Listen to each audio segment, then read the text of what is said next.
So from one budget to another, it had Cabinet last Thursday regarding the Harlow Yes. account. You seem very upbeat about the way the council's finances right now.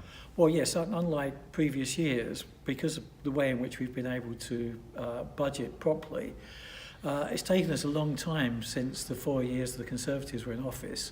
They left so many black holes: the funding of the Playhouse, the funding of paddling pools. Many of our discretionary services were to actually be zero budgeted. And it's taken us a long time to actually get them back into the base budget and give lots of popular areas like Pets Corner and so on security and surety of their future.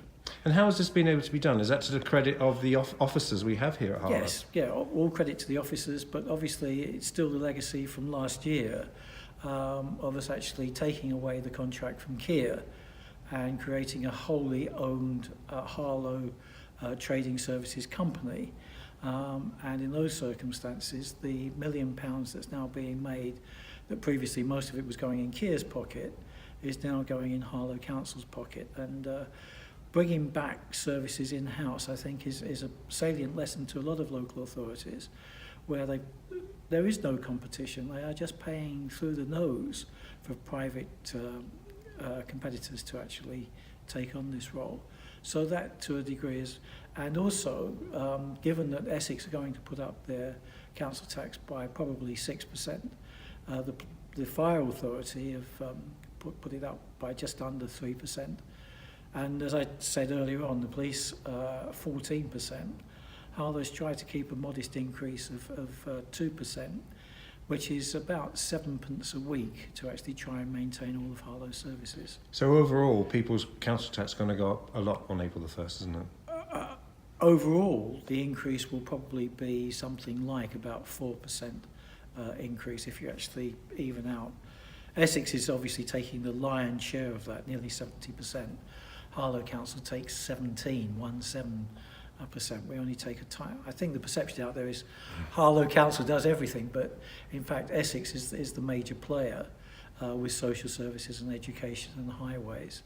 But they just don't do a good job of it. You just see, if we were actually getting value for money like Harlow, then I don't think people would mind so much with the potholes, the waiting list for people to actually get social services and care, and the state, to a certain extent, of our schools now, which is deteriorating. It seems to me that people would not appreciate an increase of that magnitude.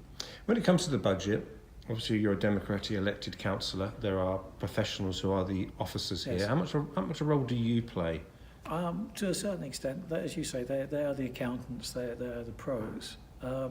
Mine is a watching brief, really. At the end of the day, a critical brief. And I give the opposition their due. Last Thursday is, in fact, they drew attention to a company that we're dealing with, which apparently is registered in the Channel Islands. And I find that very, very naughty, really, that I haven't seen that firsthand. I'm now making inquiries of officers to find out exactly what that is all about. And that the role of the opposition is to draw to our attention things like that, and all credit to them.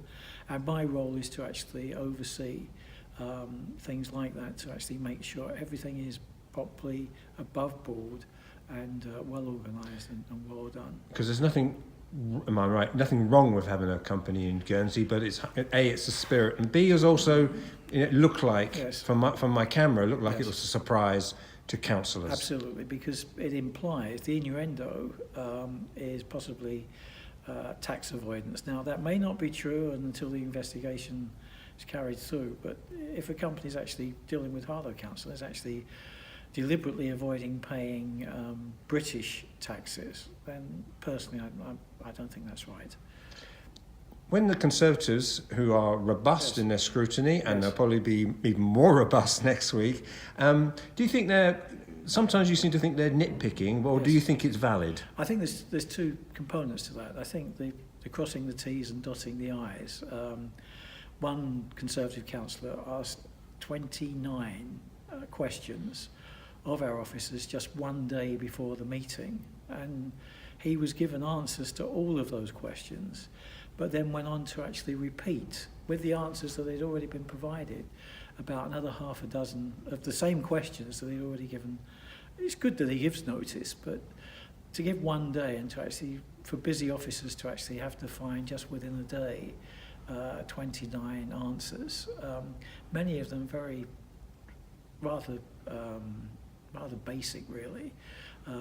It shows a lack, particularly from the background that councillor was coming from, lack of real knowledge, I suppose. So you mentioned things like HTS. You Yes. seem to be, as you said, you're very proud of Bringing the contract. bringing that Yes. in. How is that assessed, though? You know that it is value for money. There's a scrutiny process for that, and once again, Harlow council officers are entirely independent in that sense, whether it's a private company or whether it's associated with us. It's their job to actually audit and to make sure. And on top of that, Harlow obviously gets an independent audit every year, and that's a very, very thorough procedure. And I get regular updates of that while that's going on. So if there are any concerns, I have to make sure that they're very quickly addressed before the accounts are signed off. So you've been very positive over the last couple of years. Yes. Over for the next 1 to 5 years, Well, there's a lot of uncertainty. That's why we're putting money into reserves. We've got about £5 million in reserves, which is more than it has been for a long time. Because the government changes the ball game, is that up until the Tory government, Harlow Council was debt-free. And suddenly, the government imposed, because of our housing stock, imposed a £200 million penalty. And we now actually have an over £2 million debt in our housing account. Whereas during that debt was paid off over 20 years ago from the Development Corporation. So when you get the government continually changing the rules, they've withdrawn from the £6 million subsidy, they've actually cut it in half to £3 million. We've had to find that extra money. The way of the uncertainties with the present government, they've glibly said that the councils will be self-financing and they will actually get the business rate back, which they took away. The last time we had it in the poll tax, they took away the autonomy of local authorities. Now they say they're giving it to us back. There is still little detail about how that's going to be arranged, and the clock is ticking, and theoretically that comes into action in the next financial year, 2020-21. Finally, because it's always on the news every day at the moment, does Harlow Council have to, in its own independent budget you've got here, there's a district council, but do you have to factor Brexit in at all? I take a deep breath and say we're looking at what the government's telling us, but at the end of the day, there's very little of that. But obviously the worry would be about supplies. Harlow increasingly is going through local suppliers. It deliberately, with HTS, is trying to make sure that we have local companies that actually provide this and so on, so to try and keep the Harlow economy buoyant. So in a sense, it's not like pharmaceuticals that we're reliant on goods and services from abroad, but nevertheless it still is a worry.